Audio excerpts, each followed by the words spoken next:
கொடுக்கணும். நீங்கள் மோஷன் போகும்போது பாருங்கள், வயிறை சுத்தம் பண்ணி டாக்ஸின்ஸை ரிமூவ் பண்ணும்போது ஆட்டோமேட்டிக்காக உங்களுக்கு உடம்புலேருந்து வெளியில் வரும். நார்மலாக அது வெளியில் வராது. ஸோ அதை கேட்டதுக்கப்புறம் எப்படி மேம் கரெக்டாக கண்டுபிடிச்சி கேட்டீங்கன்னு சொல்லி சொன்னாங்க.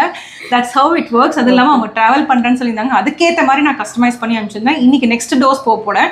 அது வந்து இன்னும் கொஞ்சம் ஸ்ட்ராங் டோஸ், நீங்கள் நோட் பண்ணி பாருங்க.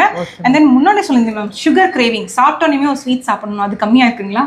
அது கொஞ்சம் பரவாயில்ல மேடம். முன்னாடி ரொம்ப சாப்பிடணும் போல இருக்கும், இப்போ கொஞ்சம் கண்ட்ரோலாக இருக்கு. Very good ma'am, very good.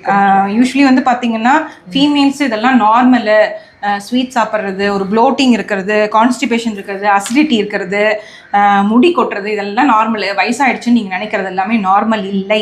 இதெல்லாமே வந்து ஒரு அவேர்னஸ் வீடியோ தான். கண்டிப்பாக இந்த ப்ராப்ளம் இருந்தால் நியர்பை எந்த டாக்டர் இருக்காங்களோ ஒரு கன்சல்டேஷன் எடுங்க, ஒரு டிவார்மிங் பண்ணுங்கள். உங்கள் கட் ஹெல்த்தை நீங்கள் தான் பார்த்துக்கணும். நீங்கள் ஹெல்த்தியாக இருந்தீங்கன்னா உங்கள் ஃபேமிலி ஹெல்த்தியாக இருக்கும், அதான் உண்மை. ஸோ மேடம் வந்து இன்னைக்கு ரொம்ப ஒரு அவேர்னஸ் வீடியோவாக கொடுத்தது எனக்கு ரொம்ப ரொம்ப நன்றி madam. Thank you madam. Thank you so much. தேங்க்யூடா.